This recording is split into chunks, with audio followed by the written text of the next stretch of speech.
Hello there, you're listening to In the Books, a podcast where we discuss book-to-screen adaptations, and there isn't enough wine for me to Bishop Flambard you. I'm Michelle. I live in the States. You can find me at Musings on Instagram. I'm Rita. I'm extremely European right now, and I'm at Annoying Rita on Instagram, where I update you on weird Portuguese facts. Woo. And we are back to discuss episode 8 of My Lady Jane, titled God Save the Queen, which is a song by the English punk rock band the Sex Pistols. The record's lyrics, as well as the cover, were controversial at the time. Both the BBC and the Independent Broadcast Authority refused to play the song, but it still reached number 2 on the official UK singles charts in 1977. That must have stirred up some entertaining discussions at Buckingham Palace. That date is very important because it was the Queen's Jubilee year. Hell. So that's why they were like, we cannot let this song hit number 1. So they stopped it at 2. Well, anyway, this episode was directed by Jamie Babbitt and written by show creators Gemma Burgess and Meredith Glynn. To the recap! Okay, so the episode began with a very freaked out Jane entering the Tower of London, you might have heard of it, where she has a flashback to witnessing the execution of the very teenage, very, very misunderstood Catherine Howard, and Jane realizes she's gonna die like her. Bollocks, she says. Jane's brought to her very barren-looking room, and try as she might, she cannot find anything to help her escape. So instead, she turns her charms on the guards, befriending one of them with her medical knowledge. She suggests a pinch of pollen in the morning ale to help prevent hay fever. But do not try this at home. There is no scientific evidence that actually works, and it can cause severe allergic reactions. Do not follow Tudor medical tips. Take some antihistamine. Okay, the guard seems thankful for the tip. When she begs for information about Guildford, he tells her that Guildford is not being held at the tower. Where the hell is he? Outside the royal palace, a crowd of peasants are chanting, "Free Queen Jane! Free Queen Jane!" And I saw like a Poldark riot coming immediately and cringed. Thankfully, it didn't happen. This is rather irritating to Queen Mary, because she's in the garden with her entourage trying to play a game. The game is shoot the blindfolded Ethian prisoner with a crossbow as they pathetically try and run away slowly. Yeah, it's not much of a contest. Bodies litter the floor, but things take an even uglier turn when she brings out a blindfolded Princess Elizabeth for a round. Lord Norfolk, who has been watching on disapprovingly for episodes now, suddenly snaps and tells Mary to just stop it. Her bloodthirsty ways will turn the populace into advocates for Ethian rights if she's not careful. At the end of his lecture about being a queen and not a tyrant, he realizes that he's just screamed at the monarch and apologizes. Mary takes a moment to reflect and then shoots him through the chest with a bow and arrow. R.I.P. Norfolk, you will be missed by those of us who find Michelle's inability to say your name very amusing. Yeah, that was rather shocking. Back. I guess R.I.P. R.I.P. Yes. Back in her cell, Jane realizes the spoon she has been given is rather sharp. So she uses it to chip away at the stone underneath one of the bars at her window. Eventually, she is able to bend the bar enough to create an opening. But she has to stop when she realizes she has a visitor. It's her mother, who announces that she has saved her. Her mother has made a deal with Mary. She can live, but only if she denounces Ethianism and her husband. Jane refuses and calls her mother old and unloving. Frances insists she does love, and that's why, as her mother, she is begging Jane not to be a fucking loser and just take the deal. Jane tells her that once she sees her husband, she will talk to Mary. We cut to Guildford, who's being held in Seymour's zoo. He shouts out for help and draws the attention of the fellow prisoner, who begs him to stop. She doesn't want to draw the guard's attention. She introduces herself as Alice. Yes, that Alice. And then turns into a cat when she hears an ominous noise approaching. Cut back to Jane. She is lying in bed when the guards arrive and take her to a set of stables. She opens the doors, calling out for her husband, but her expression changes when she sees a trail of blood leading to a severed horse's head. She begins to sob, and Mary jumps out and yells, "Gotcha!" Turns out Guilford's not dead. It's just Japes. Okay. I love the way Oh my god, yes. Oh my god. A confused Jane calls Mary evil. Mary shrugs this off and tells her she is going to cut off her neck no matter what. But if she wants to save Guilford's life, she just has to read something in public. She hands over a written speech. Jane tells her she can't trust her, and Mary is like, I know, in the full knowledge that she holds all the power. We then cut to Edward and Fitz, who have decided to join the pack of outlaws in the forest. When Edward sees them for the first time, he realizes the impact of division laws have had on their quality of life. Hunger, misery, camping. We shudder. Susanna spots him hiding in a tree, realizes he's alive, and forces him into the group. He announces that Mary took the palace and arrested Jane. She is going to be beheaded, and he wants to retake the throne and save his cousin. He asks for help of the Ethians. In exchange, he promises to be their champion. Archer again says, Nah, bruh. Not happening.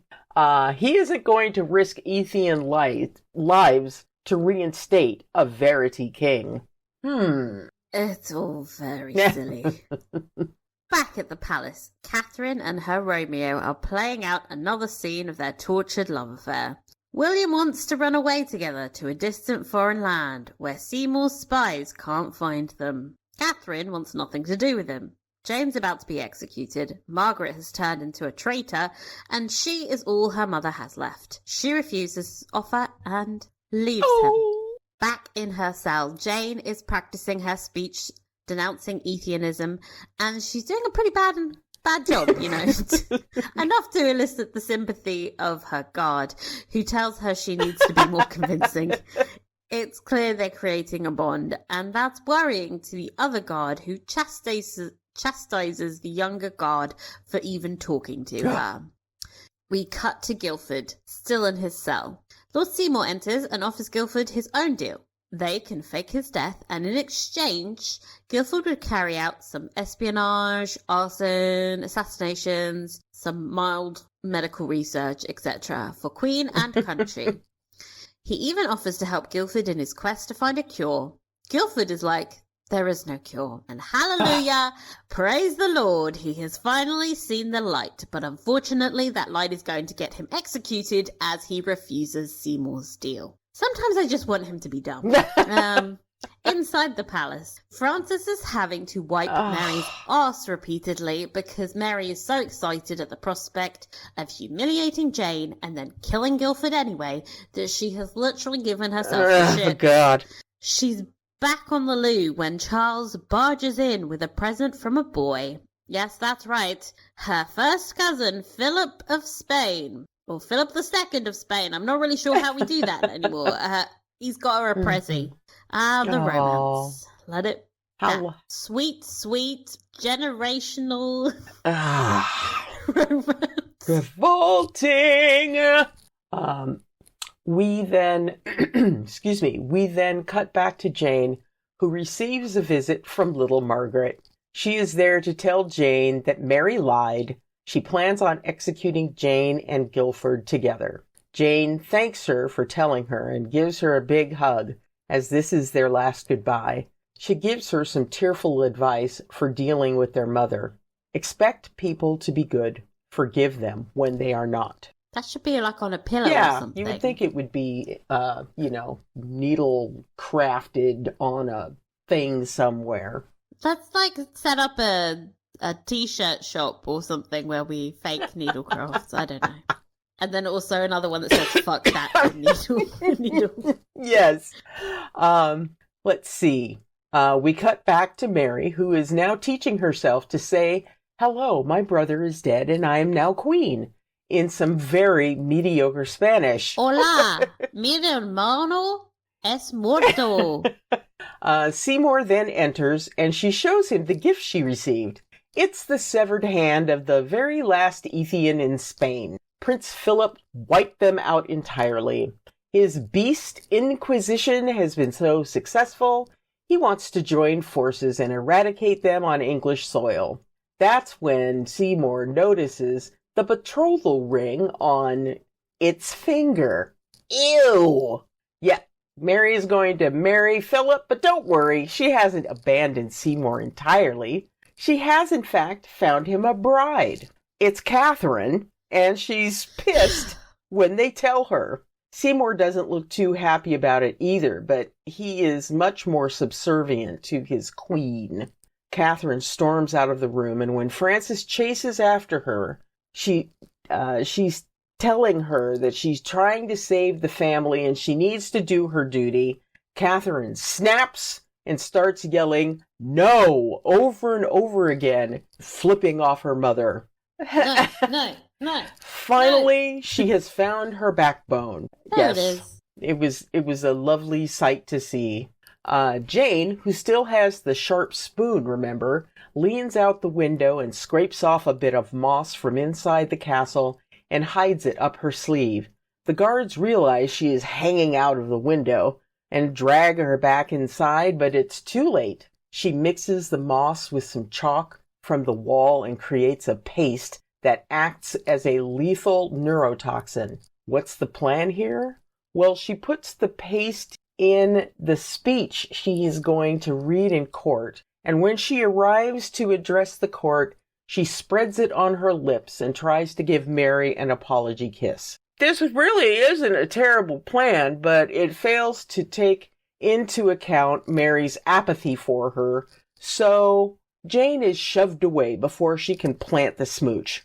Damn. So instead, Jane goes off script and reads her own speech, which ends with her screaming, I will not condemn Ethians, I condemn you, as she is carried away by guards, away from the riled-up crowd. Again, I was predicting another riot. If this was Poldark, there would have been 3 riots by now. Yes. Anyway, we then cut to Lord Dudley and Stanley. Remember them? It's like 36 minutes into the episode. They've showed up. Who knock out some guardsmen as they're pissing and steal their uniforms. They infiltrate Seymour's zoo. And while down there, Stanley knocks out Seymour and steals his key to free his brother. Why did you not kill him, Stanley, anyway? Knocking out at this point in the story? No. Knocking out ain't gonna do. It's like, have you never seen any kind of movie with a big bad, a monster? You have to kill them. Cut off their head. Anyway, Guildford is on the way out when he remembers... Oh, yeah. I have missed the part where they go find the Guildford cell. They unlock the cell. Guildford escapes. He's on the way out when he remembers his new bestie, Alice. He tries to convince her to escape with them. She's too scared. Instead, he gives her the key. Will this go anywhere? No. Stand still. In case she changes her mind in season 2. Maybe she would have escaped in season 2. As they were on their way out, they hear a bunch of guards coming their way, but not too closely because they have enough time to have a whole heart-to-heart. And the whole time they're speaking, I'm like, you could have escaped. It's like, you gotta go, gotta move. You gotta move. Guildford tells them to run and save themselves as he doesn't want another death on his conscience. Lord Dudley tells him he did not kill his mother. Well, actually, he did. It was totes an accident and his mother loved him, so it doesn't count, apparently. I don't think that's how that works. Stanley smells a hug coming, but unfortunately, they're interrupted by the arrival of Lord Seymour and remember, you didn't kill him, so he's right back there.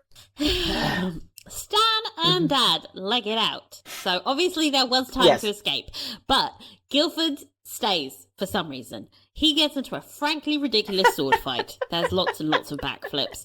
And although Guildford definitely bests Seymour, there's a bunch of guards there to prevent any harm actually coming to the man. And Guildford is back in his cell once again. Which, at this point in the episode, I was like, really? Why did we waste our time if he's just going to go back? Seriously. Over at the Ethian encampment, Susanna is begging Archer to change his mind about helping Jane, but he refuses to let anyone die for such a futile cause. Not with the Scots coming to help them. They're going to take the throne. Okay, another thing we will never get to see. Meanwhile, Edward is moaning about how useless he feels, and Fitz, forever the best boyfriend ever, tells him, stop complaining, come up with a plan. And what do you know, Edward immediately does that. Good for you. Cut back to Jane. She lies on her bed and thinks about all the women who have been killed before her. Catherine Howard, Anne Boleyn, Anne Askew, Margaret Pole, Elizabeth Burton, and now her. Okay? Do you know what all those women have in common? They were killed by Henry the fucking Yep. Eighth. Fuck you, Henry.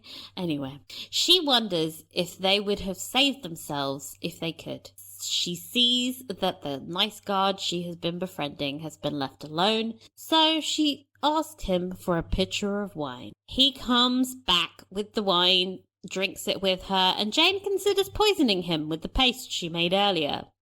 But he's just so damn nice, and she is much too sweet to do anything bad like that. So instead, she ends up knocking it out of his hand and accepting her inevitable death instead. Jane, you're too good for the world. Well, time for the execution, and the crowd in the tower are drunk as hell and doing Mexican waves at the prospect of a good decapitation. The Tudors are fucking weird. As Jane is brought out onto the execution platform, she catches sight of Guildford, who is tied up and ready to burn in front of her. It's a double execution. Double Mexican waves. Use both your arms. She realizes that she never told him she loved him, and we are treated to an excruciating flashback to all their greatest hits. A blindfold is placed over her eyes, and she stumbles towards the chopping block.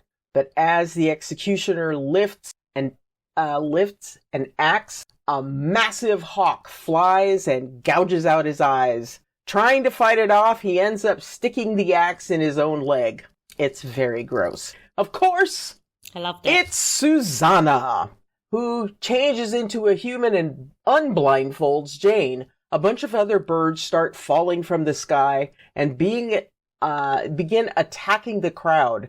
A furious Mary screams, "Burn the horse!" And Guildford is suddenly in the middle of a bunch of flames. Jane runs through the crowds towards him. All around her are fighting Ethians and Verity guards, and her mum screams out, "Jane, duck!" just in time to stop another neck injury. But eventually she makes her way over to Guildford. Jane makes her way over to Guildford, not her mom, because her mom... That would be random. Her mom would not do that. I love how they're all just still sat I know. there, like, join in! There's a big fight anyway. Let's see, Jane tries to untie him, but it's a bit of a struggle, and he's like, "What are you doing? Leave me and save yourself." But of course she won't. She tells him she will never leave. She loves him. He says he loves her too, and what do you know? The curse is broken because he suddenly has the ability to control his shape-shifting. He changes into a horse, Jane climbs on top of him, and together they ride off into the relative safety of the forest. I'm sorry I have to do this. Okay, so when you're wearing a chain, okay, and you're a human and you have like metal chain, the chain stays on when you change into a horse. But when you're a human that's changing into a horse and and you're tied up, suddenly the rope's gone. I know. Magic is fucking stupid. Can we stop? Anytime magic comes into the equation, people just go, well, it's magic. But, like, there needs to be internal consistency. Okay, you may continue. Okay. The narrator announces that the story is not over yet. Mary is still an unhinged psychopath and still queen. We cut to her screaming and breaking things. We see Princess Elizabeth change into a fox. We see Catherine and William marrying, Edward and Fitz enjoying some sexy times, and finally Guilford and Jane. They are canoodling and contemplating what to do with the rest of their lives. Guilford suggests hiding out in an exotic locale, but Jane insists that they stay and fight. He is whipped enough to do whatever she wants, so he agrees, and they end the show with Jane and Guilford kissing as the dawn rises on a new day. The end! Huzzah! Hooray! Glorious ending. Hooray! Nay! Oh, no, that... This is our last episode to do horse puns. We've got to go all out. Okay, so what did you think? Hot take on the episode. Oh, I enjoyed it, but I found myself getting too in my head about it when, you know, we have all of these things happening which are kind of feebly tying off loose ends. And, you know, I'm kind of seeing, but hey, don't think we like the final episode. Yeah. I'm just like, hey, wait, what about this? And dear, okay, well, what about this? So yeah, that was tough. Yeah, and I think I tried to prepare us both by saying, like, there's no way that they were gonna do that. They thought there would be a second season, so yeah, you know, of course I wish more things were wrapped up. But one thing I have to say is we've reviewed a couple of shows that, okay, Sanditon, when we watched Sanditon, it wasn't renewed. And do you remember your initial huge crushing disappointment because they left it on a cliffhanger? Yes. Yeah. They could have easily gone with a cliffhanger, which I know showrunners do that because they want to try and get people so pissed off that they get another season. It's just a cheap ploy to get renewed. But the showrunners here were trying to do like the best of both, where they wrapped up some of the storylines in a satisfying way, and then they still left some of the plots dangling so that they could continue with season 2. And I think that's why we don't feel satisfied. We're like, yeah. Okay, but I'm saying, like, it could be way worse. It could be way worse. Absolutely. They could have left them, like, tied up right before they're executed, and we were like, tune in for season 2 to find out how they escape. So many shows would have done that. But many. I mean, gotta give them credit for that. But, you know, I enjoyed it. Yeah. I think it was a bit of a mixed bag. There are some things that I have questions about. I have major questions about. But I think overall, like, it wrapped up the season in a fairly satisfying way. And, you know, things things felt fine. You know, like Guilford can control his atheism. Yes. Jane escaped death, certain death. You know, we've got a pretty much, I think we got to a place where I expected us to end. I was like, she's going to escape being executed, and that's the end of the episode, and that's pretty much where we left off. It was okay. For me, the most powerful part of the episode was the build-up to her execution. I mean, despite knowing she wasn't going to die, I still found the stuff surrounding her execution really powerful. The show's done a pretty good way of paving its own historical path, but I think they were very respectful and acknowledged the real Jane and the horror that she went through. Like, so much of the show is very comedic, but when it came to these scenes, they knew when to take it seriously.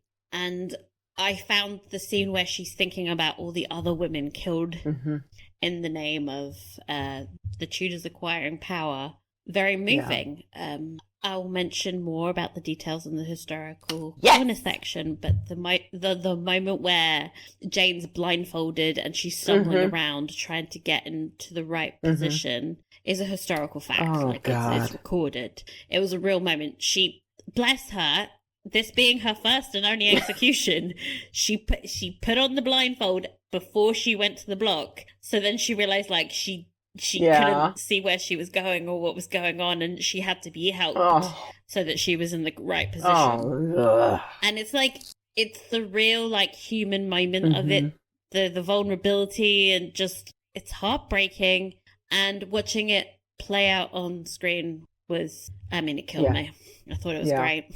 I thought that, the moment when she arrives at the tower and, she is looking up at it and she's obviously terrified. And I thought that was incredibly well acted. So, cheers for our beloved heroine. And, I think that it's in the moments, like that and what you described that remind us, hey, this is happening. This actually happened. And to some poor, like 16, 17-year-old girl. Who was placed in this untenable position. And, for 9 days, she's having to walk around, with this weight on her shoulders, with all of the machinations going on around her. And, it just sucks. Also, like, researching the Guildford of it all, I realized that they made the decision to change the way he was killed. So in the historical event Guildford, in real life, he was beheaded. But in the show, they decided to have him burned at the stake. And I think they did that because Queen Mary is famous. Yes. This is where she's Bloody Mary. She burned 280 Protestants at the stake. So it was very important to get that into the show. Bear in mind, she was only queen for like just 5 years. 280 people. You're killing, like, you're murdering people, like, what, twice a week there? Like, that's an epic amount of murders. So I think they decided to have Guildford burned at the stake as, like, a very clear linkage between Protestantism and Atheism. And also, just logistically, it's much easier to escape being burned alive than it is if he's being decapitated. Yeah. So, Although, I have to admit, she's standing there in this huge dress with the flames licking at their heels. And I'm like, girl, you would have gone up like a wick. Suspend your disbelief. Yeah, exactly. See, I was one of the other, points are like, hey, wait a second. But, I was like, you can't untie something? Like, how tight are they? Oh, come on. She's like great at martial arts, but she can't untie some rope. Okay. Yeah. I mean, I bet I couldn't do it, but I'm not, like, magical fairy princess like her. I would panic. So like we said, there was a lot of unresolved plot lines. I don't know why, but I expected Mary to not be queen. She is still queen. I'm heartbroken that we will never get to see her as Queen of Spain, because that broken Spanish delivery was iconic. Oh my God, so yes. She's just like, hola, to everyone. This actress is sensational, and it's so good. So unfair. She's so good. So unfair that we don't get to see more of her next as like a crazy, like, oh, can you imagine the bonkersness that would be her marriage to Philip? My God. Whoever they got to play Philip would have been insane. I want to see more of her literal reign of terror, and I'm so heartbroken that we don't get to watch it or to see her downfall, her inevitable crazy spiraling. Yes. It's just such a shame. She's been such a highlight for the show. Princess Elizabeth is an Atheist. Yeah, we called that. Yeah, we called that. I'm really disappointed she's a fox. Yeah! I don't know why. Well, maybe it's because of the red hair, although she didn't have red hair in the show, but I don't know what they're trying to do. Maybe they were like, we need to have a little nod to the real one being a redhead. Yeah. That was a good reveal. The way they did it was like, hey, you thought we weren't going to do this. Boom. I was sort of going like, oh, it's not going to happen this season. And then boom. Last 30 seconds. Speaking of things not happening this season, the Ethian Rebellion. Yes. So what the hell is up with the Scots? They've been laying the groundwork for some kind of Scottish invasion for a few episodes now. And I was a bit confused. Like, Archer clearly has some kind of a deal that the Scots are going to invade and the Ethians are going to help. But the whole thing just seems to have gone nowhere. Yeah. I maybe they had a plan for season 2, and that's them just trying to establish something. Trying to plant the seeds that would carry forward. I wish that we had a season 2 because I think that would have been fun to watch. Right? Yes. Can we get some Scottish people on the show? I think also just in general the Ethian camp aspect of this episode was maybe on the weaker side because it felt like I was missing a few plot beats. Maybe they cut some stuff out because Edward was like, hey, help me. And then they were like, no. And then he was like, I have a plan. And we never saw him speak to Susanna or like said anything in motion. He doesn't appear to have been at the rescuing of Jane. Which makes sense because he doesn't have any animal abilities, but why was Fitz not there? Like, it felt like something got cut in an attempt to get this to fit in the time. I mean, what happened with Susanna? Go Susanna, lead the charge. I mean, I can believe that Susanna would be easily convinced to help Jane, but we never saw the scene, so we have to sort of fill in the blanks. And yeah, I'm smart, I can do that, but I do feel like something should have been like there probably was a scene and it got cut, and just don't cut the scene. Just don't do it. Fuck you, Prime. We needed that scene. Yeah.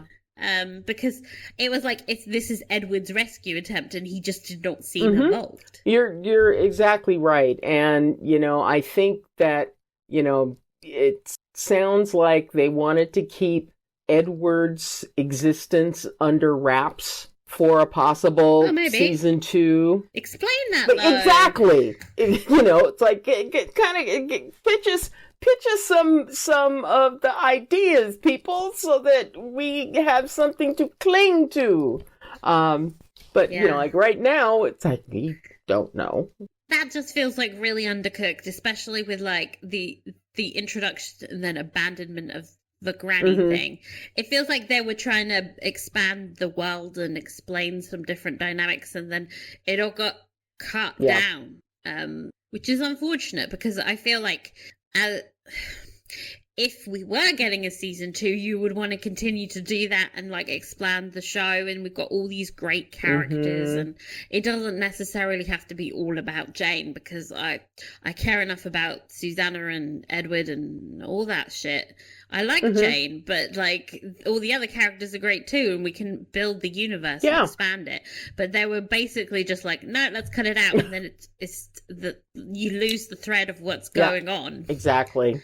But I think also like we needed to focus in on Jane at that moment because she was about to die. So it's like all right, we understand that, but damn. Maybe establish it earlier on. Like I don't know. Damn. Another part of that is like, what animal do you think Charles is? A mouse? Because I'm family team badger, and I've worked out why I think he's a badger. Why? And it's because of the association with Hufflepuff. It's on the badge.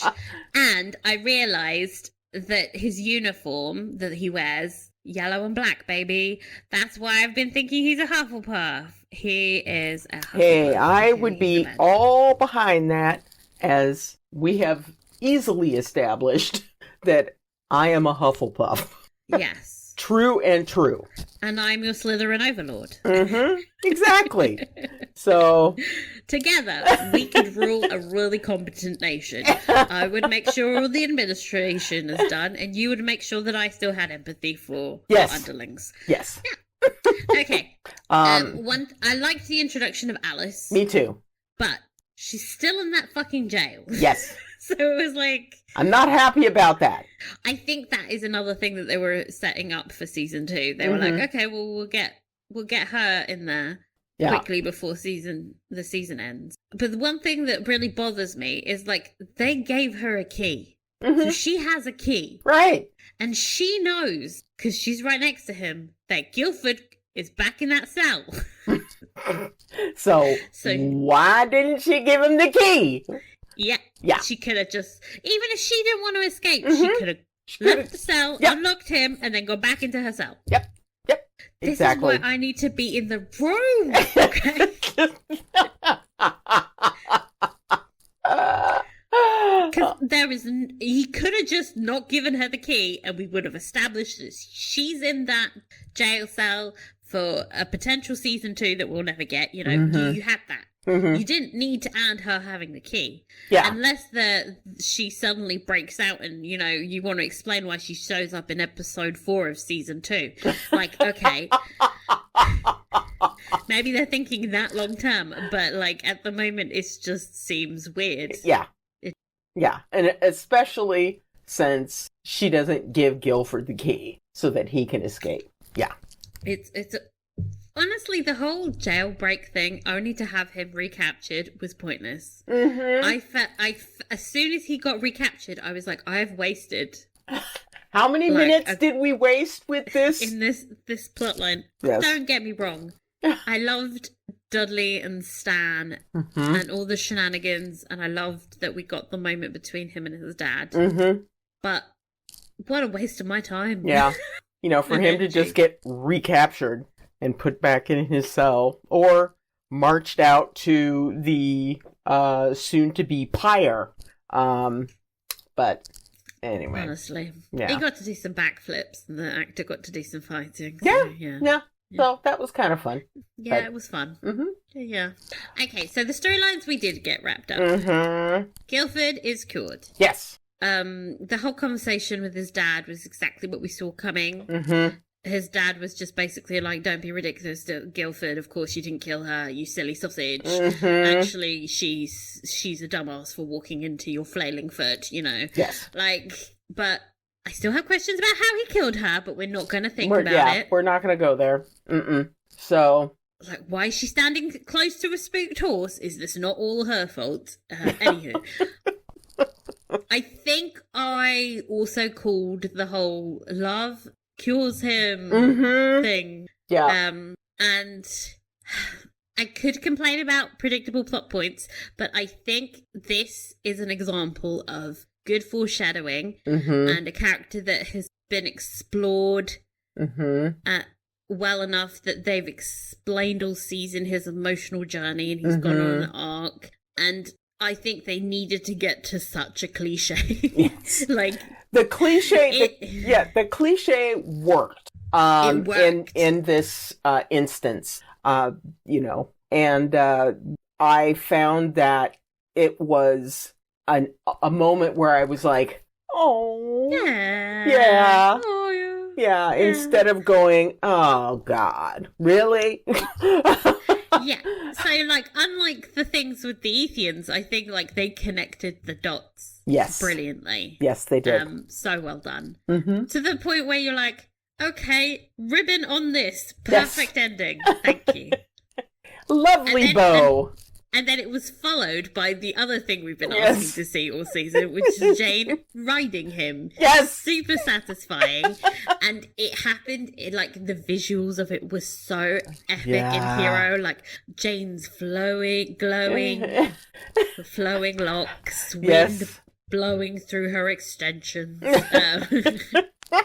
dress flapping in the breeze. As she escapes, Guilford literally escapes her death. Guilford is like just doing that gallop of heroic head tilt of the horse. Yes. It was perfect. Yeah. It was like well something out of done. Lord of the Rings. Yeah, well just done. Fantastic. Mm-hmm. Fitz and Edward. Yes, I love them. I look, logically I know the show isn't about them, but that sexy times was just tacked on randomly at the end. I was like, no, can I get the full Oh damn. Oh, we're cutting away. Yeah, I love this pair, and I think that I haven't done a search on Archive of Our Own for any fanfics related to the show yet. I'm certain that I will, but There better be Fitzward content. Fitzward, if they aren't there, that needs to be remedied. Who do we bribe?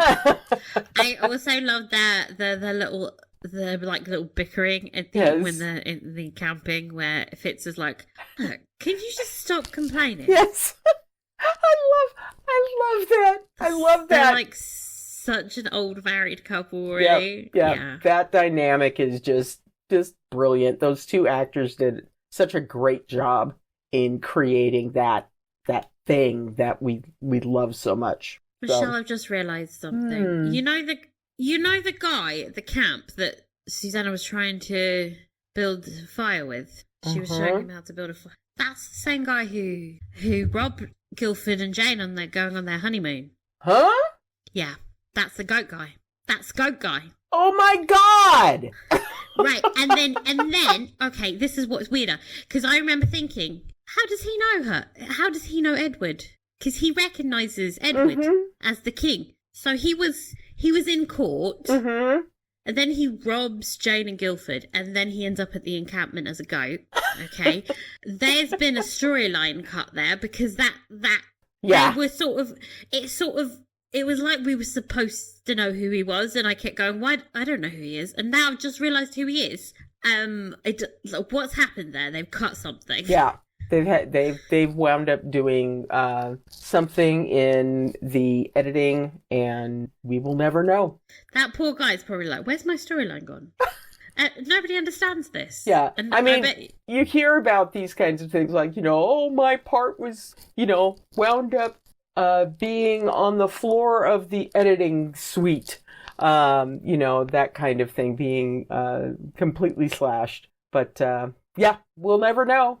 Yeah, because I remember he said something about how he was robbed or something. I don't know. He had some kind of accident where he lost everything, and he was forced to rob them to survive. And I thought that was bullshit, but I think that might have been an earlier scene that was cut, and there's a thread that carries him throughout all these episodes, so that he starts off maybe at court with Edward, gets robbed, meets Jane and Guilford, and then ends up at the Eating camp. That's really a shame, because if you think about it, he would have connected all the different Oh God, guy, whoever you are, if you're on the internet, can you find this podcast? Come on the show and talk to us about what the story was supposed to be. Tell us, fill us in, give us the juice, please. We would appreciate that. I would love to see the original scripts, because I bet you there's some really good shit they cut out. Oh God, all of it's gold. All of it's fantastic. Yeah. The stuff that's on the editing room floor is probably better than half the stuff we see in most TV shows. Oh, see, we need season 2, at least give us a blooper reel. Give us a blooper reel, or something behind the scenes. Come on, give us something. Okay, so Mary marrying her cousin. I'm disappointed we're not getting season 2, because I would have killed to have seen how Lord Seymour would have reacted to marry this new development. Yeah, because he's been such a lapdog. Yes. I feel like as she gets increasingly obsessed with Philip II, he would have become sidelined. And I wonder if season 2, Frances would have tried to wormed her way into trying to get him as an ally. I think that would have been really interesting. It's like such a shame. Like, Dominic Cooper. Oh, Delightful. no, just such a perfect casting, and what a performance. We'll never get to see him freak out. No. To Mary's marrying someone else. The bit where Mary was like, oh, come on, I was never going to marry you. His little face. It's like, oh, but he loves you. True love. Oh, gosh. Catherine and William got married. Yes. Again, a bit tacked on. I felt like they were doing like a teaser for season 2. They were like, and this could happen. Woo! Well, having these secret marriages that, that the queen does not approve of or even know of, I love that. I love that for a plot line. Because it was something that happened. Yeah, I kind of feel like my historical corner kind of spoiled us. Yes. When the secret wedding happened, I was like, oh, accidental spoilers. Well, it's like, yeah, because it happened. So it would have been a nice... It feels like something that's insane that, like, nobody would do. But, like, of course, the Tudors is filled with people doing insane things that you think... Wait, people?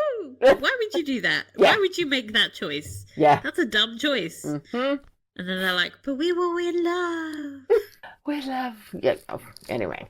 Speaking of people breaking their delusions, Stanley. Yes, we have seen so much growth in Stanley since the beginning. Oh my God. Oh my... Can you believe this is the man who started by kicking that poor little urchin boy? No. And now he's saving the day. Yes. Well done, Stanley. Dum-dum. I'm gonna miss him. Remember when he was singing? Oh God. Yes, Nights in White Satin. Oh my God. What a loot.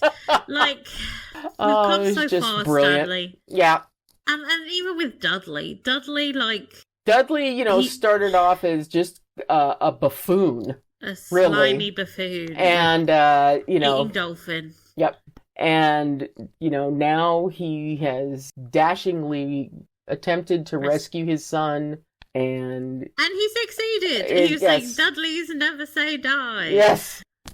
I also am going to really miss the height difference between him and Stanley. Because when they were standing together in their little seats of armor, I was like, oh gosh. That was adorable. We'll miss Stan and Dud.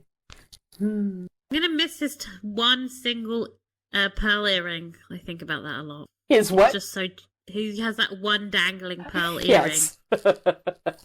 So dashing. And then we had Susanna. Yes. I loved her gouging out the dude's eyes. I thought that was magnificent. Yeah. And like I said, I just don't see how we got there. But, good for her. Yeah, I was glad to see that and it shouldn't have been any kind of surprise because this show has been all about women. The ladies. All about the ladies. The ladies rescuing the ladies. Yep, the ladies are the ones that are doing all the rescuing, with the exception of Stan and Dud. They tried, yeah. But Yeah. Susanna was the one that flew in there and saved the day. And so that was pretty cool.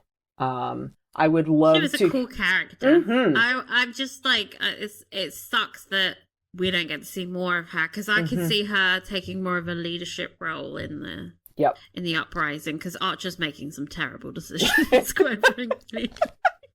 Archer needs her strategic brain to help with, whatever it is he's trying to do with the Scots. Need to know. Yeah, what the hell is he doing? We'll never know. Someone write the fanfic. Yes. Anyhow. She was cool. Yeah. It's time for Historical Corner. I can't wait! so much this week. I apologise in advance. Okay, but first I want to give you a brief history of the Tower of London. It's going to feel long, but I promise you it's brief, because the site has been in continuous use for the past 2,000 years. You try summing that up briefly. Wow. Okay, so the first time it was it might have been in use before that, but the first archaeological evidence of use is during the Roman occupation of Britain. They built a defensive wall around Londinium, as London was called then, and part of the wall still stands on the site today. Which is amazing! You can go see the wall and be like, wow, that's old. After his victory at the Battle of Hastings in 1066, William the Conqueror extended the surviving Roman walls out into a square fortification, and a few decades later built the famous White Tower at the centre of the keep. So, imagine there's a city wall. Okay, they got the wall. Instead of building a fortification from scratch, they're like, well, we already got a wall. They built the 3 walls around the other wall. Mm-hmm. Okay? Save some money. And then, 100 years later, they build the famous White Tower at the centre of the keep that still stands today. Mm-hmm. It is fucking crazy that's still standing. Yeah. This iconic tower stands today and is the best preserved example of a Norman castle in Europe. I was sure that shit was newer, but it is not. Mm-hmm. Okay. The building was expanded on throughout the Middle Ages, and at the time was used as the London residence for the Plantagenet dynasty that ruled England for the next 350-ish years. Okay, so it was a palace. But by the time Henry VIII is king, England has been through a very long civil war, and the castle and its fortifications have come in handy as a prison, but they're a bit shabby now. So, upon the coronation of Anne Boleyn, they had a major upgrade and renovation. Just in time! Yes. So there's lots of evidence of this new renovation. There's paper documentation. There's lots of new buildings that still stand today. And this is, of course, ironic because just a couple years later, 2 years later, Anne was back. But this time she was a prisoner. Mm-hmm. She would be the first in a long line of royal prisoners. Henry's 5th wife, Catherine Howard, was held there before her execution, and of course, Princess Elizabeth, who was imprisoned by her half-sister Mary I, who in the early days of her reign feared that Elizabeth was plotting against her. I mean, I would have plotted against you too, Mary. Oh, yeah. You're fucking crazy. Yes. And, of course, we had the 9-day queen, Lady Jane Grey, who was kept there for months ahead of her execution.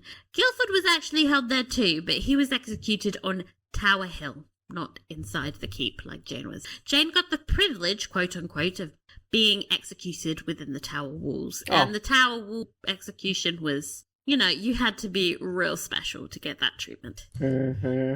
Okay, so during the episode, they kept saying Bishop Flambard. She's trying to Bishop Flambard on us. Okay? Mm-hmm. So, Ranulph Flambard was the Bishop of Durham. He started his career under William the Conqueror and quickly made a name for himself by his novel methods of raising revenue. Okay? So, he was very popular with some kings because he made damn money. Mm-hmm. But by the time William's grandson, Henry I of England, was king, he was imprisoned because he was a convenient scapegoat for the financial extortions of the previous reigns. Okay? Hey, I know everyone's mad at me, but it's not my fault. This bishop was the guy who kept raising taxes. It's not me, you guys. Flambard was the first inmate at the Tower of London, and he also became the first person to escape from it. According to Audric, he's this famous medieval historian, his friends smuggled Ranulph a rope and a flagon of wine. He gave the drink to his guards. They got real drunk, and after they fell asleep, he climbed down the rope to escape. Imagine the balls on that guy. I know. He took refuge across the English Channel, eventually came back, was reinstated, blah, blah, blah. But this guy is basically a hero in my eyes. Mm-hmm. This is some legendary shit. Yes. Imagine being the first prisoner in the Tower of London and then escaping. That would have to sting. It's like, guys, you had one person here and you couldn't keep track of him? I mean, as we have heard from previous episodes of this pod, Catherine managed to get herself pregnant while in prison in the tower. The security is not always as good as you would hope. That's true. That's true. Okay, so we're moving on to Jane Grey's real execution. Okay, this is a buzzkill, people, but it's important to be informed. So, 9 days queen, remember? Mm-hmm. So, she was made queen and then deposed in July. Lady Jane remained at the Tower of London. I say remained because that was her residency while she was 9 days a queen. Damn. But now it was her prison, not her palace. Jane and her husband Guildford were tried for high treason in November 1553. At that point, Mary I was merciful and granted them a reprieve, allowing the couple to remain as high-status prisoners in the Tower. It is thought that Jane was held in number 5 Tower Green, while the Duke of Northumberland, that is daddy to us, and 4 of his sons, including Guildford, were imprisoned in the Beauchamp Tower, which, Google it. Anyway, Jane had some comforts. She was attended by 3 gentlewomen and a manservant, and was allowed to walk freely in the Queen's Garden at quote-unquote convenient times. So... No. It's even possible that husband and wife had some contact with each other. But this did not last long. Initially popular, Queen Mary's staunch Catholicism and her plans to marry their very much hated Philip II of Spain made her deeply unpopular within the span of a few months. Wow. They were like, she's the queen! Oh, we fucking hate her. Very, very quickly. A series of uprisings followed. Jane's existence became more of a threat to Mary, who could not afford to let her live, and so she ordered Jane and Guildford's execution. Gosh. Okay, so on the 12th of February, 1554, at around 10 a.m., Guildford was taken to Tower Hill, that's just outside the gates, where a crowd was waiting to watch him lose his head. From her window, Lady Jane saw his headless body being carried back to the chapel, and is said to have exclaimed, "Oh, Guildford, Guildford." I mean, why write that down? That's absolutely useless information. Yeah. But, we know she said it. As a woman of high status, Jane was granted a private execution within the Tower grounds an hour after her husband. Oh, my God. Can you imagine that hour? Oh. I'd rather get it over with quickly. Absolutely. Be like, let's make it snappy. Everything I've heard about the way the French Revolution went down and the way they did executions, this is a lot nicer. Yeah. Anyway. Yeah. So Jane was dressed in black, not white as she's popularly seen. The young woman remained calm as she walked to the scaffold on Tower Green. Jane's final words were dignified, and she said, "Good people, I am come hither to die, and by a law I am condemned to the same. The fact indeed against the Queen's Highness was unlawful, and the consenting thereunto by me. I do wash my hands thereof in innocency before the face of God and the face of you, good Christian people, this day." I don't know what that means, but good for her. On the scaffold, Jane read Psalm 51 in her prayer book. She then gave her gloves and her handkerchief to one of her ladies, and the prayer book to the lieutenant of the Tower. She removed her gown, headdress, collar, and handed them to her ladies. She said, "Lord, unto thy hands I condemn my spirit." Jane asked the executioner to dispatch her quickly and tied a blindfold around her eyes. But as she groped blindly for the block, panic overcame her and she cried, "What shall I do? Where is it?" Someone stepped in to help, and Jane laid her head on the block. As she spoke her last words, "Lord, unto thy hands I condemn my spirit," the axe fell. Jane was just 17 years old. Okay, so if you ever do visit the Tower of London, in the Beauchamp Tower, in the right of the large fireplace, at about head height, there is an elaborately carved coat of arms cut deeply into the wall. This is the badge of the Dudley family, probably made by Guildford or his brother Robert. Across from the fireplace, there is another graffiti, low down, at about knee height. It reads, Jane, which stands for Jane. Like, I think there was a Jane. It's now worn down. Yeah. So we can see evidence of them to this day. Like, they were there. Wow.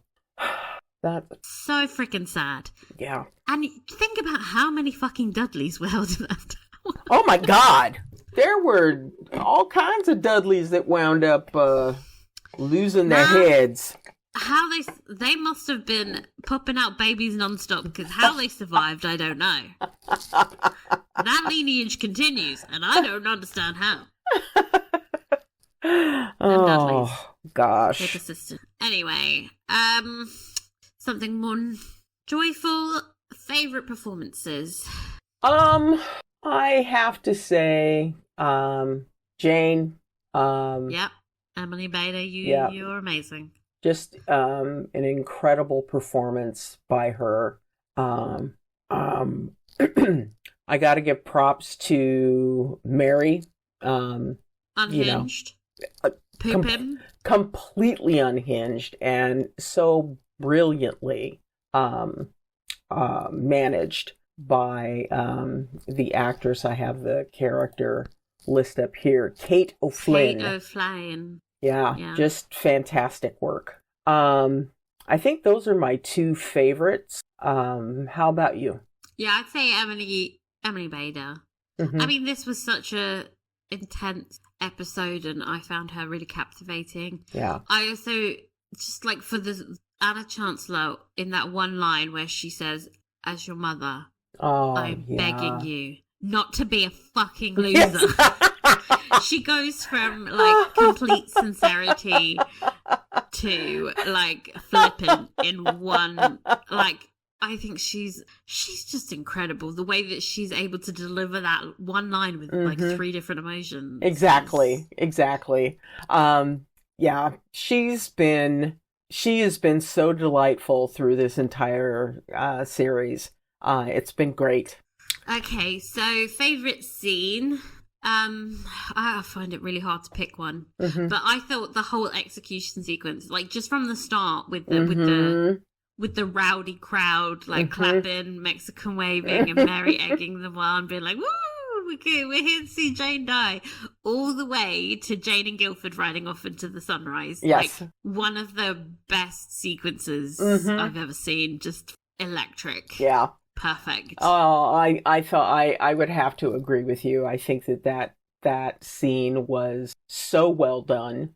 So complicated. Yeah. Can you imagine trying to set that up? Oh my God. Yeah, that would be a nightmare. But really well done. I thought that the scene with Jane and Margaret, when Margaret visits her at the tower, I thought that was very sweet. You know. Oh my God. Yeah, I thought that was fantastic. Baby. This show is good. Yeah. That's my hot take. It's such a great damn show. And so well done. I think when I think about the show, I'm going to remember that whole sequence of the rescue. Like, I think in my head, I was like, there's no way they can live up to the hype of what I'm thinking the rescue would be like. And then they pull... I mean, the executioner having his eyes gouged out was... Just like, wow. Sensational choice. I love everything about it. Oh. They're so clever. I loved it. Yeah. Okay. Costumes, hair, and makeup. You know, I thought it was good. Yeah, I thought that the dress that they had Jane in.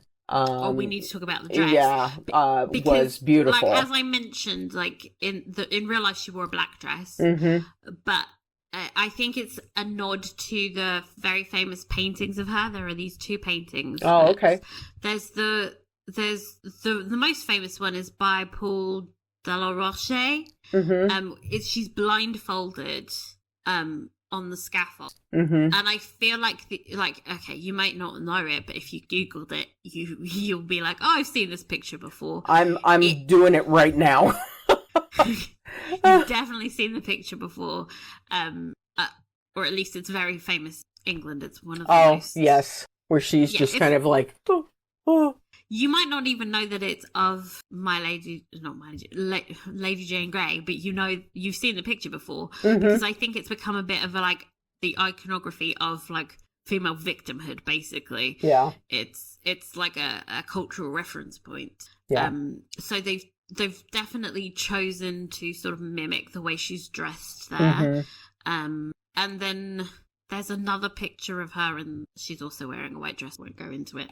I think it's a Schloten. But either way, both of these artists, neither of them were alive at the time. Obviously, these paintings were painted hundreds of years later by foreign painters. She's just like become such an iconic figure in history that they felt like they were going to use her as a vehicle for expressing victimhood, basically. Yep. And in all those images, she's wearing this white, pure, innocent dress.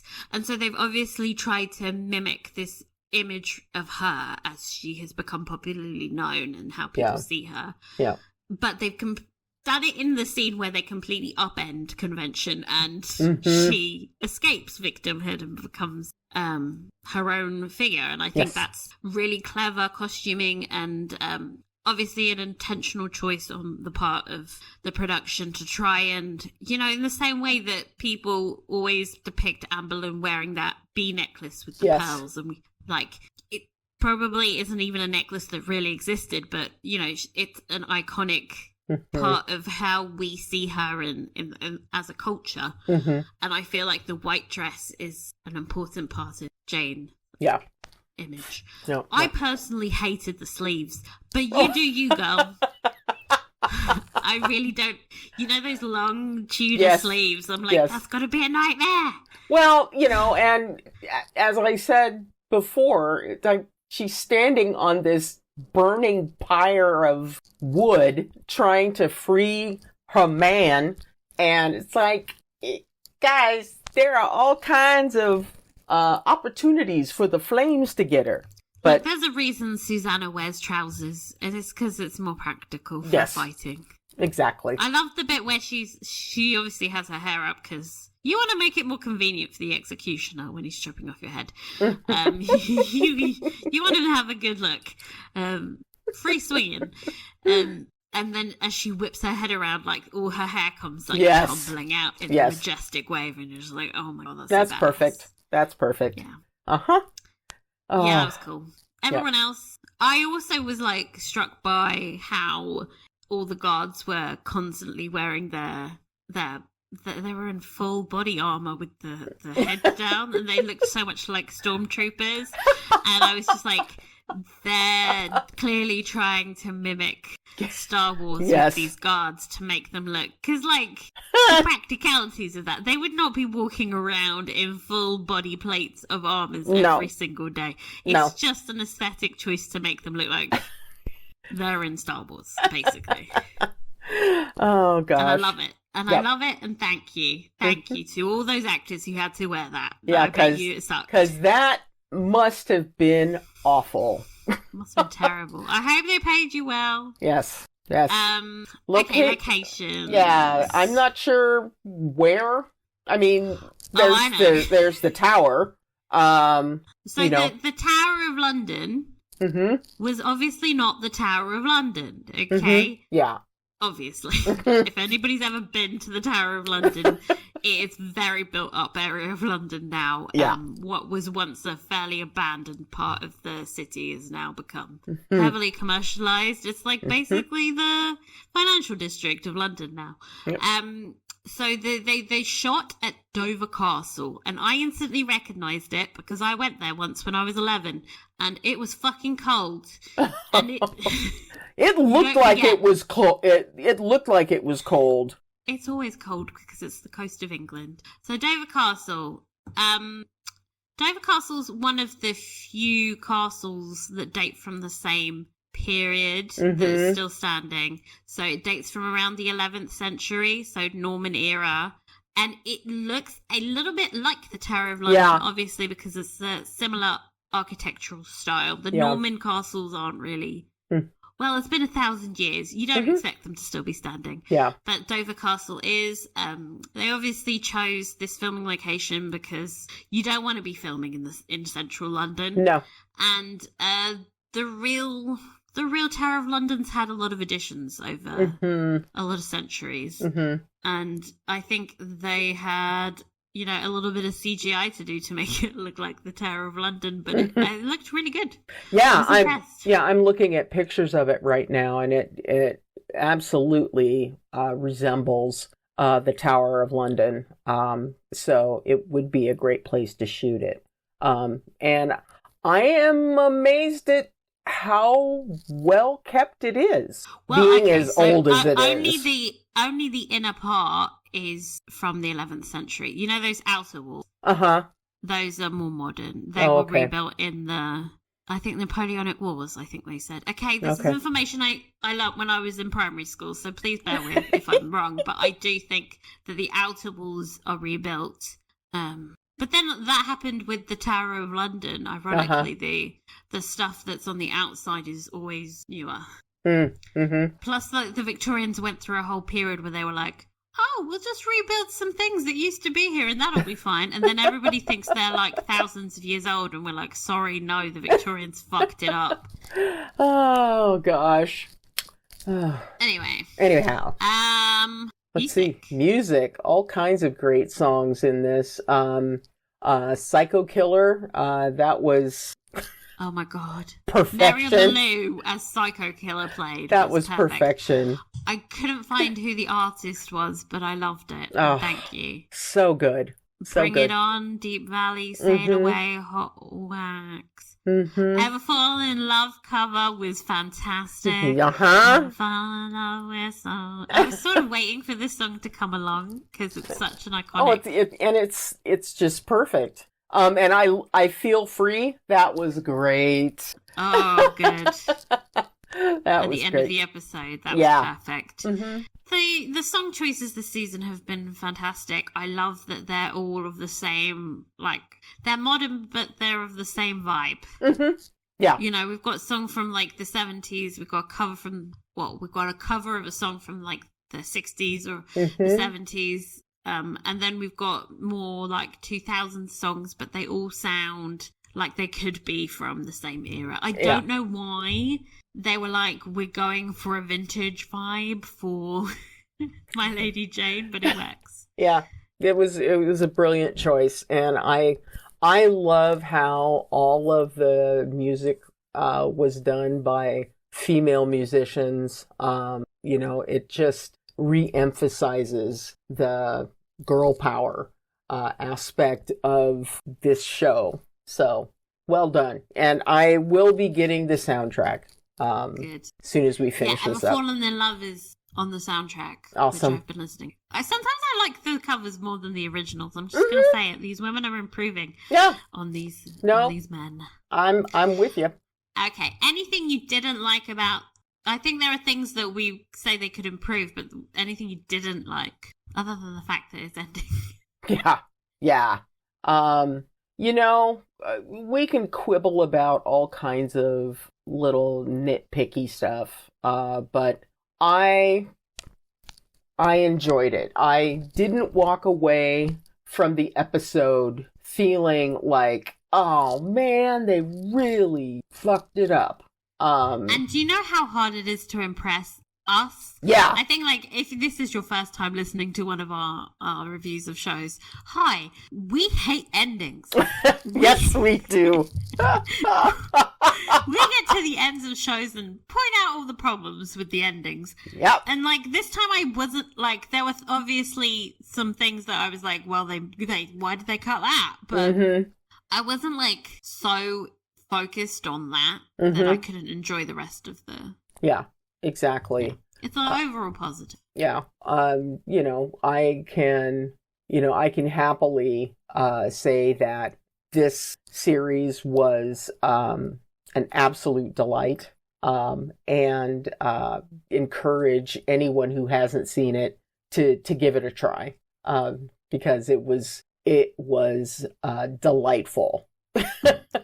Exactly. Yeah. In terms of things I didn't like, this is my first thing I'm ever going to say, but the poo jokes. I do not like any kind of bowel movement jokes. This is a personal preference. I just, it squeaks me out. Like, I'm just not, I'm just too gross. Like, I've never in my life laughed at a fart joke. Like, this is not an area of comedy that appeals to me. Like, I've never been like, oh, hilarious fart joke. Yeah. And so to have her ass being wiped, I was just like, what? Maybe it appeals to somebody, but that person isn't me. Like, I don't find it funny. I'm just uncomfortable. Yeah, I shuddered when they did that scene, and I was like, oh God, this is horrible. And I could immediately relate to the look on Frances's face. When she had to do that. I find it difficult to believe that they had someone whose job it was to do that, but they did. Yep. Ew. Not for very long in history, but eventually they did realise it was gross. Yeah. And stopped. Ew. But I mean, this was also like, okay, bear in mind, this is a time before toilet paper. Uh-huh. Yeah. Yeah. Ugh. So I don't want to think about that. Yeah. No. Okay. Okay. So how many horseshoes out of 5? I'm gonna give it 4.5. Same. Okay. It was fantastic, Mm-hmm. but there were mild problems, and Yes. so we can't give you a 5. Yes. It makes me want to revisit a couple of the earlier episodes that we loved so much and say, okay, you get a 5. I gave episode 3 a 5, and on reflection, that is still my favourite episode. Mm-hmm. I still think that was the best one. That was I great. don't think we ever dropped below a 4. Oh, no. So, like, between the whole series as a whole has averaged, I think, about 4.5. Yeah. Which is so high for us. Mm-hmm. Usually we're around 3. So Yeah. I don't know what's wrong with us, but, you know. I don't think we can ever be, like, given 5s out willy-nilly, but yeah. we're not those people. And good for us for having standards. Okay. So, okay. This is the last episode we're gonna... hopefully, I don't know, maybe the show will get resurrected. Remember when we did Sanditon and I was like, well, that show's over forever. And then we had to come back. Then it came back. It was awesome. Yeah. So, who knows? Maybe it will be back. Yeah. I'm super happy we did this show because it's been a real breath of fresh air, I would say. Yes. I mean, I loved Normal People, but that was an emotional roller coaster. It's like different, okay? Yeah. We had our highbrow show at the begining of the year. Yeah. We had the drudgery that was season 3 of Bridgerton. And now we've had like...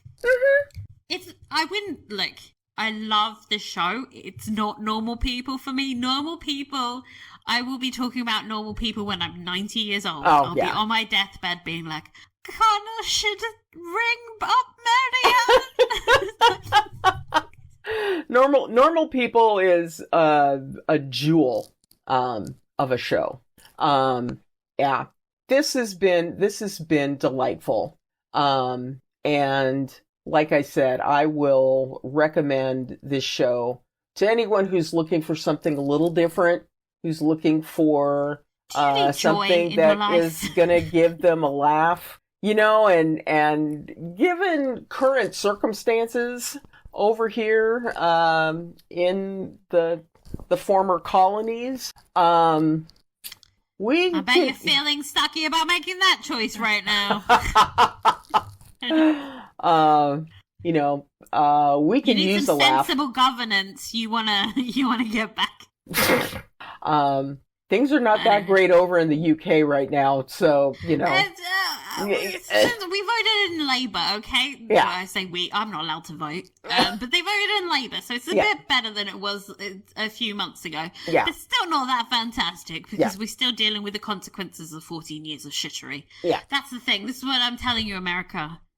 The consequences of this term may last you a decade. May last us many decades. So, anyhow, but if anybody's looking for a laugh, this is a great one to just binge watch and laugh and laugh and laugh and have a good time. So yeah, and I encourage everyone to sign the petition to save the show. It just 100K recently, which Oh, is wow. amazing. Wow. Hopefully they can still keep trucking and keep the show on the air. We fucking deserve some joy. Yes. And I think there's so much room for season 2. I think initially when we started the show, I was like, does it need a season 2? Like, I don't know, I'd only watched one episode and I was like, this seems very straightforward. Like, she doesn't get killed at the end and then it's over. But now having seen it, I'm like, yes. It's like, we need a it. Season, we season need 2. it. Yes. I want to know what happens to everyone else. Okay. Oh, gosh. Yeah. Okay. So, okay. Time for inbox. And we've got a few to go through, so strap yourself in, people. Okay, hi Rita and Michelle. Couldn't miss throwing in a few thoughts on the final episode. I love the scene between Jane and Francis in the tower. Anna Chancellor was able to play every emotion, starting funny, I saved you, you're welcome, and ending with desperation for her daughter to take the deal despite her harsh words. For all the scheming that Francis has done through the season, including the last-ditch attempt to hitch Catherine to Seymour Sr., she still managed to make me believe that she loves her daughters. I enjoyed Margaret's switch from violence to espionage. It's a good look on her. Just when you thought Mary couldn't get any more evil, she kills Norfolk and beheads a horse for japes. Cato Flynn was dialing it up to 11 in this episode. We've been robbed of seeing what actor they would have gotten to play Philip of Spain alongside her, given the real Spanish king didn't seem to be overly fond of Mary, and with the characters seeming just as psychotic as the TV version, especially if she's as stinky as we think she was. Ew. That wasn't real life, okay? She bathed, okay? Really? I checked. Okay. She bathed. All right. Well, thank God. We can only imagine how that relationship would have played out on screen. Any fan casting suggestions for this one? Any thoughts? Oh my God. Nothing I could suggest would be as funny as the person they would choose. Let's see. Spanish. I would love them to just cast an actual Spanish person speaking in full Spanish. Yes. And then having her react like... Yes! Oh, God. I could have watched a feature-length edition of the Dudley Family Jailbreak. It's a shame there weren't a couple more scenes with just the three of them throughout the series to expand on the family dynamic a bit more. I was surprised they didn't go with Guilford having nothing to do with his mother's death, but this version makes for a more interesting backstory. Dominic Cooper and Edward Blumel in a sword fight together. Show, you spoil us. It was giving Princess Bride maybe a little bit of Mask of Zorro. Love a classic... the 90s version with Antonio Banderas. Yes. Yes. Thank you. Love a classic goody versus baddie one-on-one fight. The Ethian rescue mission seems to have been entirely made up of birds. Can we assume that this means Joanna went against Archer's wishes and... Susanna went against Archer's wishes and took it on herself to save Jane? I would say yes. I don't fucking know because the show never explained it. Yeah, but I would say yes. I was like, where did all these birds come from? They're not all birds. Oh man. Maybe she just knew all the birds in the country. She was like, okay, come on. Archer doesn't want to come. Okay, but I've got my bird network. Mm-hmm. So we'll work with the birds. Let's see. There have been multiple potential leaders emerging for the Ethians, and it would have been interesting to explore further in another series. You got your chances. Let's see. The whole execution scene was a great climax to the series with all the fantastical elements. It could have descended into pure melodrama, but I was so invested in the characters and their story that I was hanging on to every frame. Jane jumping through flames? Sure. Pausing to make out on a burning pyre? Why not? Being able to get out of rope bindings when you change into a horse, even when you couldn't get out of chains when you changed earlier in this series, let's not dwell on that. Clearly we're all dwelling on it. We all thought it. Yes. But it's like, nope, let's not dwell on that. In the moment, it made perfect sense. Just go with it. Yeah. The actors brought real emotion to it, and I was just enjoying the delicious angst of it all. So sad the series and part of the podcast is over, but looking forward to hearing what you'll recommend next. Cheers, Lisa. Thanks, Lisa. Lisa. Buckle in, we're doing Empress Season 2, and I'm prepared to get hurt again, because that show makes me cry, like, every week. Oh, God. I've been rewatching, just a sobbing mess. I haven't started my rewatch, and I am afraid. Please rewatch with the German now this time, because I watched some of it. I watched the first episode in English, but then I switched over to the German. So rewatch the first I will episode rewatch in German. the first It'll be like episode. you're watching a brand new show for you. Yep, I will do it. I promise. The nudity is a lot more German than German. Okay. Oh my God, the girl! Do you remember the girl who hides in the polar bear suit? That was like a jump scare for me. Anyway, hello, Michelle and Rita. I had binged My Lady Jane after it came out. I loved the series. It was fun and sexy. I was so sad and depressed it was cancelled. I wish it wasn't cancelled now after the election here in the US. It would have brought me so much joy. But it's okay. We carry on with our lives. It was such a unique series that I'd ever seen. I enjoyed it more than Bridgerton. It's up there with Sanditon. My second favourite watch was The Serpent Queen, and that was cancelled.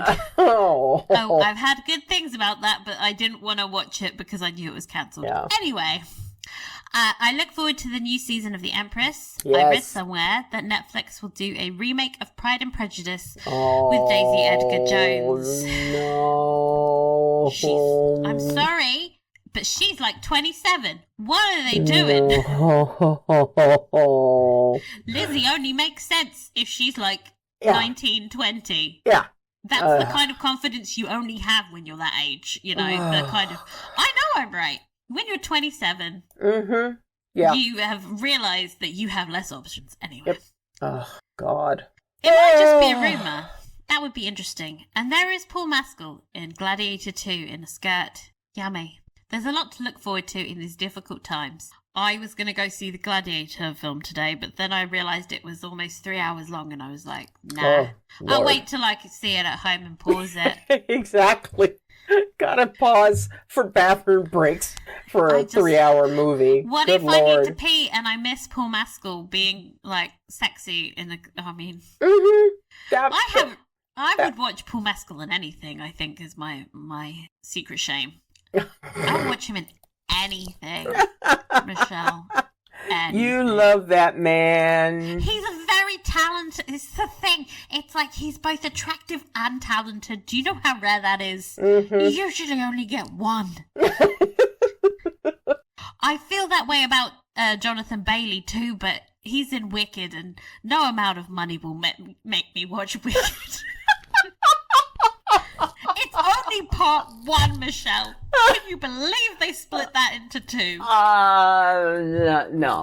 No. How dare they? No. God, no. Oh, dear. We've got wildly off track. Yes. Sorry. I will always look forward to your podcast because you'll brighten my day as well. This is Delia. Aw. Thank you, Delia. Thank you, hope Delia. You feel the same way about Paul Mescal. I think he's... Well, he's just so yummy.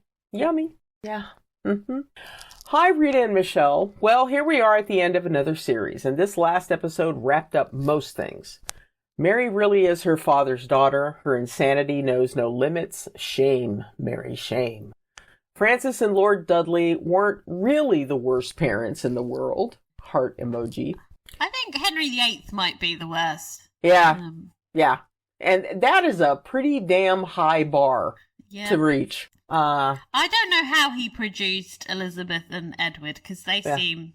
Somewhat sensible, but, you know. I mean, Edward allowed someone to pull out his teeth, so I don't know. What? Oh my The God. show had a lot of weird moments. Wow. The Tudors, strange group of folk. Let's see. Francis, okay, I read that one. Ethians began to rally and fight back. Poor Lord Norfolk was made an example of Mary's crossbow. Very Game of Thrones.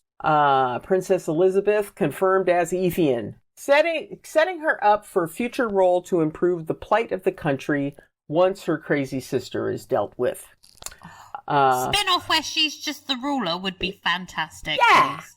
Love blossomed in the right places. But if I could be serious for just a moment, I think the reality-biting part for me is the period of time where Jane is imprisoned. Jane awaiting her execution in the Tower makes me remember standing in Beauchamp Tower on more than one occasion with the Tower of London, where many, including Guilford Dudley, the real one, were held.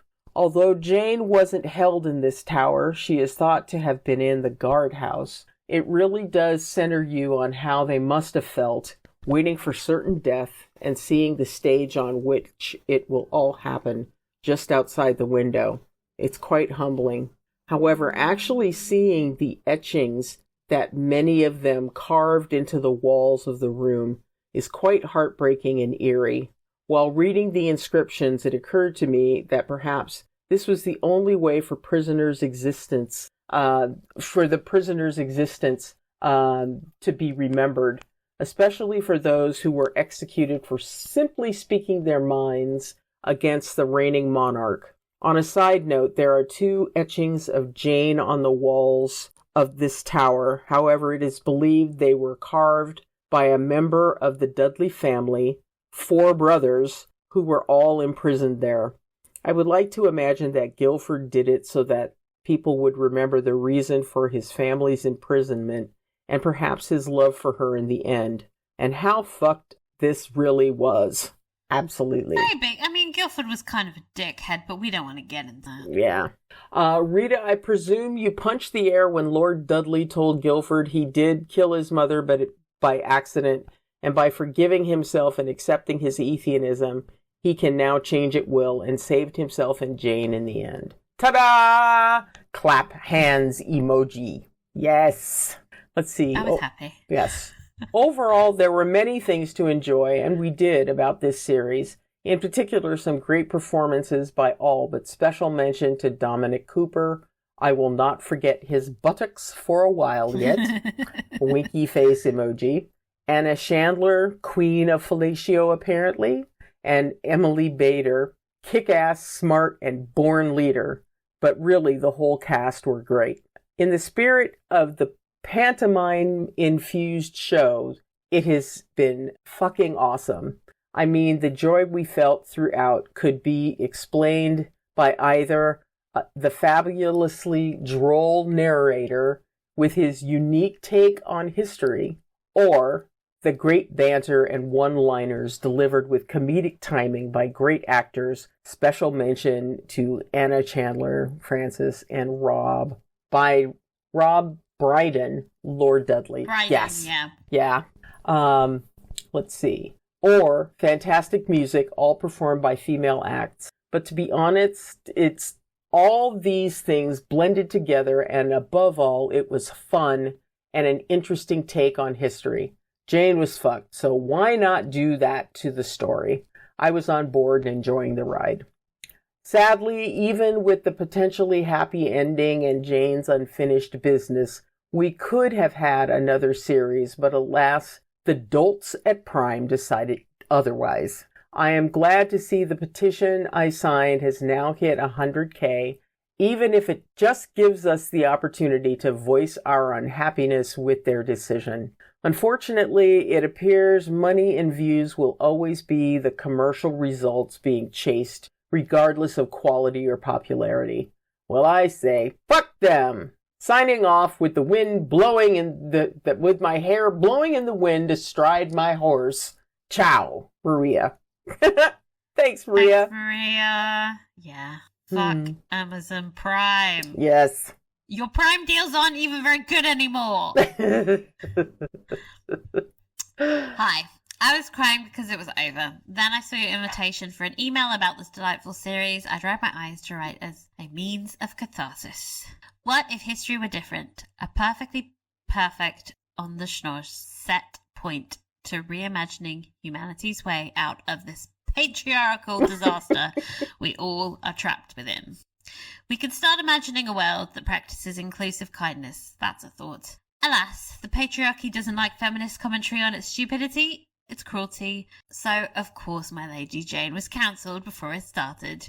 Bollocks. Patriarchy doesn't allow magnificent tropes of feminists to be genius, funny, bar-raising, artistic, insightful, powerful, productive, progressive, talented, musically gifted, beautiful, and kind. The sabotage never ends. Throw out a bone, slap the hand that reaches for it. Patriarchy is so proud of its own ignorance while punching down. Fuck that. In my bloody opinion, My Lady Jane was the most enjoyable, entertaining, sweet, smart, hopeful, and evergreen series to ever come along. I want all entertainment to be formed and shaped like My Lady Jane. I want history to be different, but nobody cares what I want. Cheers, Diana. P.S. Soundtrack. Yes. Diana, what a beautiful email. Thank you. Oh, absolutely yeah, it makes beautiful. perfect fucking sense that the show got cancelled when you put it that way. Yep. I can't believe that shows like the ones that Amazon makes that are all like dog shit, bullshit, male-centric, violent nonsense gets season upon multiple seasons of renewal. seasons. Yes. And then this gets cancelled. Of course it does. Nobody knew this show even existed because they didn't advertise it. I only heard about it through word of mouth on the internet. I'd never heard about it until you mentioned it, and then sent me the link to the trailer, and I was like, oh, I'm in. In. Like, they didn't advertise it to the right people. There is a market for this entertainment. Bridgerton has proved that, and they just didn't give a shit. And of course it failed. You set it up to fail. Yeah. Anyway, we're going to take our bitterness. Yes. And wrap up the episode. Yes. That's all for this series of podcasts on My Lady Jane. We will be back with podcasts about season 2 of The Empress, which will be hitting Netflix November 22nd. So, if you want to binge it, you better do it quick because it's coming. If you want to contact us, you can email us at inthebooksnetwork@gmail.com.